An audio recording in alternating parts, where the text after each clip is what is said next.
মহুয়া মৈত্র নানা কারণে নানা ইস্যুতে তিনি বারবার বিতর্কে জড়িয়েছেন। এর আগে তিনি বলেছিলেন দু পয়সার সাংবাদিক।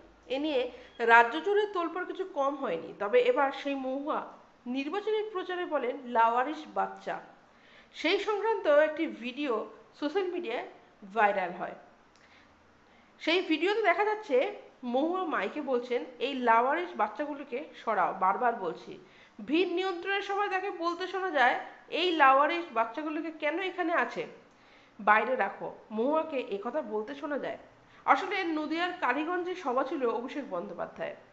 তৃণমূলের কৃষ্ণনগরের প্রার্থী মহুয়া মৈত্রের সমর্থনে তিনি প্রচার সভা এসেছিলেন।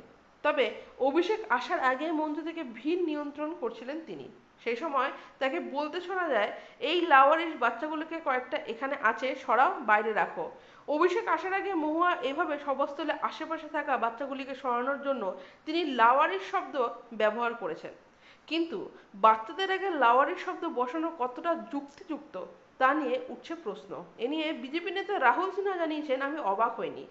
যিনি দেশের খবর বিক্রি করে বিদেশ থেকে পয়সা উপার্জন করেন, এরকম দেশদ্রোহী যিনি হবেন তিনি দেশের বাচ্চাদের লাওয়ারিস বলে উল্লেখ করবেন, এটাই স্বাভাবিক। যে যেরকম তার মুখ দিয়ে সেরকম ভাষা বের হয়।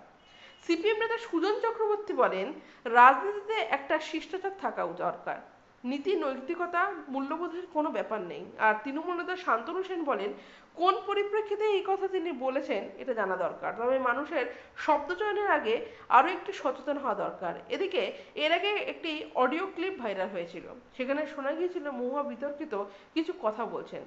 তবে সেই অডিও ক্লিপ সত্যতা যাচাই করেনি। সেই অডিও ক্লিপে শোনা গিয়েছিল যে ভোট করতে গিয়ে সেখানে মধু আর যেখানে নিম পাতা দেওয়ার সেখানে নিম পাতা দিতে হবে। এখানেই শেষ নয়, সেখানে বলতে শোনা গিয়েছিল এক্ষেত্রে 100% প্রশাসনিক ব্যাকআপও পাওয়া যাবে। ওই অডিও ক্লিপে বলতে শোনা গিয়েছিল, যে করেই হোক বাড়ি বাড়ি গিয়ে ভোটটা এবার নিতেই হবে। এবার কিন্তু যেখানে মধু দিয়ে যেখানে নিম পাতা দিয়ে ভোটটা করতে হবে, সিম্পল কথা। প্রশাসনিক ব্যাকআপ 100% আপনারা পাবেন, এই কথা আমি দিয়ে দিচ্ছি।